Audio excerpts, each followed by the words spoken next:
ఇక్కడ ఒక వ్యక్తి సంఘటన. ఉమ్. ఈ వ్యక్తి కోసమే ఈ రోజు ఇండస్ట్రీ అంతా చిక్కుల్లో పడిపోయింది. కరెక్ట్. అవును. ఆ వ్యక్తి యాటిట్యూడ్ వల్లే చిక్కుల్లో పడిపోయింది. ఉమ్. ఈ వ్యక్తి సమస్యని ఈ వ్యక్తి పరిష్కరించుకోవాలా, ఇండస్ట్రీ అంతా పరిష్కరించుకోవాలంటే ఇప్పుడు ఈ ఇండస్ట్రీ అందరూ కూడా పలకరించడానికి, ఇప్పుడు ఈ రోజు వెళ్ళిన వాళ్ళందరూ కూడా ఆయన పలకరించడానికి వెళ్ళిన వాళ్ళే. ఉమ్.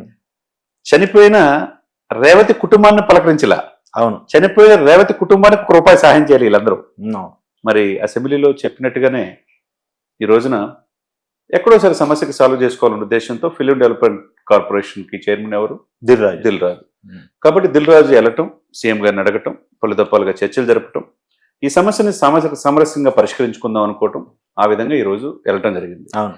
నాకు తెలిసిన అత్యంత విశ్వసనీయ సమాచారం ఏంటంటే అండి, దిల్ రాజు ఆల్రెడీ నిన్న కలిశారు చిరంజీవి గారిని. నిన్న హైదరాబాద్ లో ఆయన ఉన్నాడు, ఫోటోషూట్ కూడా జరిగింది. ఆ తర్వాత వెంటనే షూటింగ్ నిమిత్తం మళ్ళా ఇంకొక మ్యారేజ్ ఉండటం వల్ల చెన్నై వెళ్ళాడు.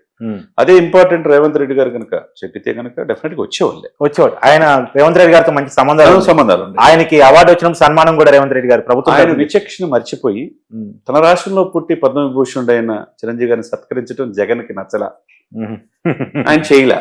కానీ రేవంత్ రెడ్డి గారు గొప్ప మనసు ఉన్నది కాబట్టి ఇదే శిల్పకళా వేదికలో సత్కరించాడు ఆయన. అవును. కాబట్టి వాళ్ళిద్దరికి అంత రేప ఉంది. కాబట్టి ఇక్కడ ఉన్న సిచ్యువేషన్ ఏంటంటే ఈ విషయానికి ఆయన్ని పిలవటం మనం కొద్ది ఒక రకంగా కించపరిచినట్టు అవుతుంది.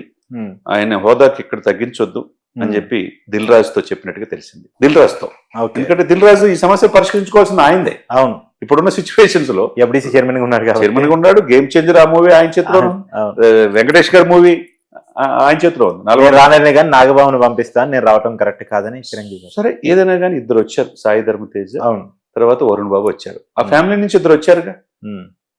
31 మందిలో 36 మంది వెళ్తే ఎక్కువ మంది నిర్మాతలు వెళ్ళారు, రాఘవేంద్రరావు లాంటి దర్శకులు వెళ్ళారు. అంటే ఇక్కడ ఇంతమంది వెళ్ళినా పెద్దవాళ్ళు రాలేదు, చిరంజీవి వస్తే అదో కరెక్టే. నేను ఒక రీజన్ చెప్తాను సార్.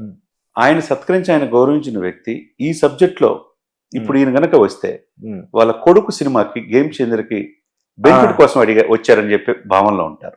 అవునా కాదా? 2, వీళ్ళ మేనలుడు ఎంత కాదన్నా వీళ్ళంతా ఒకటే. సేవ్ చేయడానికి వెళ్ళారంటారు. అసలు రాకుండా ఉంటే ఏమైంది? ఆయన పెద్దలకేం చెప్తాను ప్రకారం రేవంత్ రెడ్డి వద్దు చిరంజీవి గారు అన్నాడా? అంతే. అదే జరుగుతుంది. వద్దండి, మీరు ఎప్పుడు మాకంటే మీరంటే గౌరవం అని చెప్పేసి